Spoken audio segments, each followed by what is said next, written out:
Well, it's Tuesday, Yes, it is. and it looks to me like you've been busy. Right. My last endeavor was this guy right here, this book nook, and I finally got that finished. But you put these parts together in these little kits, you always end up with a ton of stuff left over. A lot of parts that I can't part with. So I save them and keep the box to keep my excess parts in. And with some leftover scraps of wood and whatnot, I build my own models, my scratch built. I get the bigger kick out of doing that than building kits. I do. I've always done that. When I build model cars, I always saved all the extra parts and I'd reconstruct my own sort of rat mobile.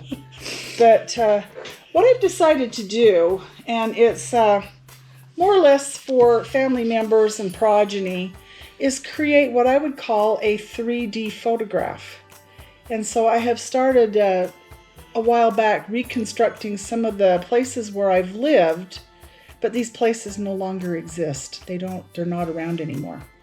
And everybody, they start out life in some kind of a little apartment, or in my case, I started out in an apartment, but then I also started out in a mobile home. That was another one of my little houses that I lived in. And these older mobile homes, I find them so attractive. They're just kind of fun.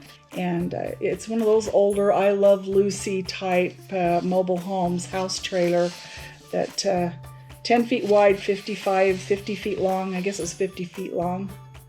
And this one is a 1956 Midway Mobile Home.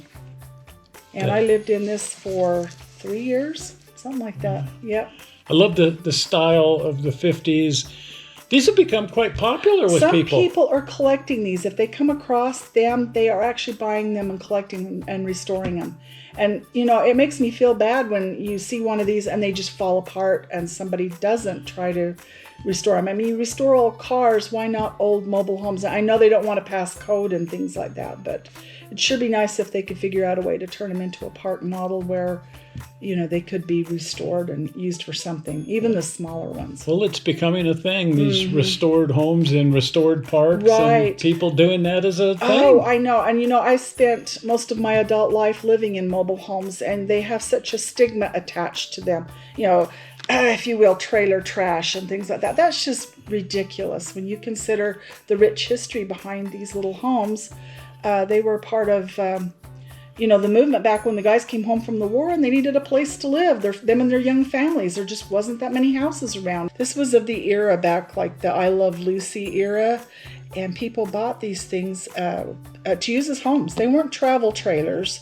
They lived in them. But a lot of times they would move them from place to place, because back then they were putting our country together, the freeway system and all this construction was going on, but there wasn't enough housing. People returned from the war and there wasn't enough housing. And of course, you're not going to find places to rent like you do now when you're traveling, working construction, like on freeway construction. So you're not going to find a place to live. So these places and trailer parks became really well known, and you just buy one of these, haul it behind your car or truck, and away you go to the next trailer park and install it and live in it. It was always your house.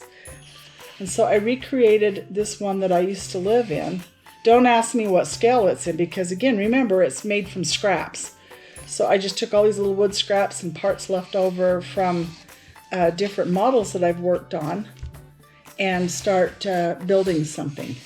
Nice. And the paint on it is actually from printer paper to get it the right color.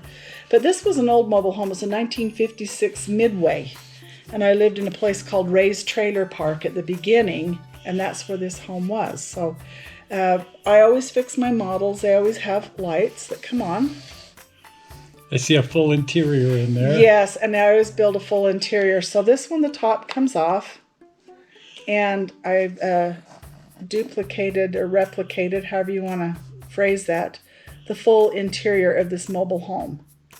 And I'll tell you, want to talk about some tiny stuff, because things that are in there are either made out of wood scraps or other little pieces and beads and things that I have saved, and lace for curtains. In this case, what I have done too is I made curtains just from printer paper. I go online and find pictures of curtains that I like, or green shag carpet is what's in there, and print it off and just glue it, put it down as a cover. And same thing with the paneling on the walls. This mobile home was all wood paneling, and even the ceiling. And I liked it because it always reminded me of living in one of those fancy train cars, about that size. It was narrow and it was quite fancy on the inside, but the whole thing was wood. That was the first thing I did. And of course, there's even food on the table and television, and my stereos in there, and everything that I had in that little place. But I always said that's one of my trademarks, is trying to fix a place that has full room lights. So since it's scraps, is it all wood then? Yeah, all of this is built out of wood.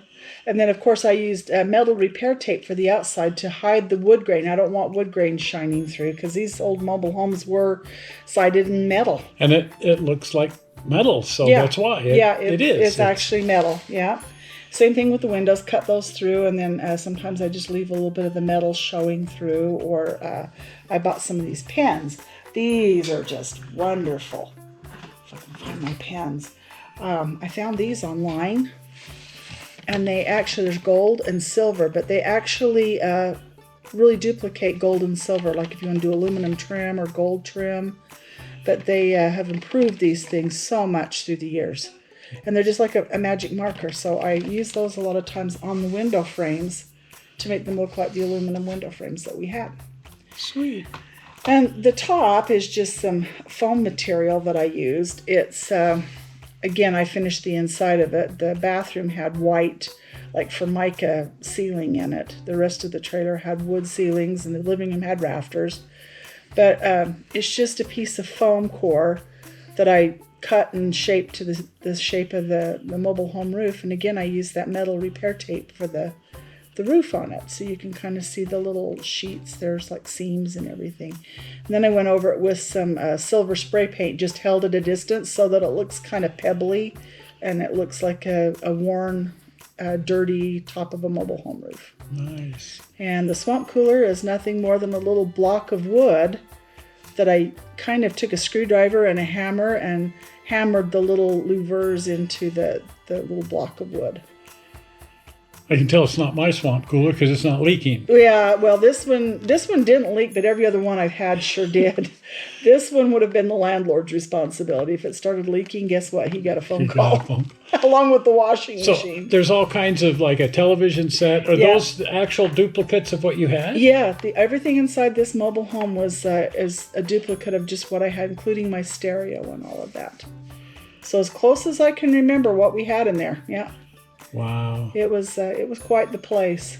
That's time travel there. Oh yeah, and that's what I thought. Well, and to show like my girls that they wouldn't either have lived here or didn't remember it. There was no way for them. I can actually show them. So instead of telling them a story, I could actually show them. That's what this looked like on the inside. I have a few pictures, but not that many that would thoroughly describe what Mom lived in at one time. So anyway, yes, there's this one. And I love the paint on the metal, the pink and white. It's just so indicative of the trailers of that era. Oh, yeah, the shape and everything. Yeah. My mom always laughed. She said it had a face. And it does. It's got eyes and a little V-shaped mouth. It was kind of fun. And then, of course, the back, it really had a big pink diamond on the back of it, just like that. They all had a shape. What a romantic place really to live, and even own one of these today. We have a mobile home park here in Salt Lake that has still these older homes in it. And it's interesting to drive through it. Talk about a piece of nostalgia. That's fun. Yeah. Well, this has been fun. Yeah. Yeah. If you're not a subscriber to the channel, please become a subscriber. And the easy way to do that is with the upcoming blue button. Right. Are you ready? Zoink! Right there, the blue button. Well, we're not sure how you found this video on the internet. We hope you didn't find it boring, and we will see you here on Sunday. Right. Bye-bye. Bye.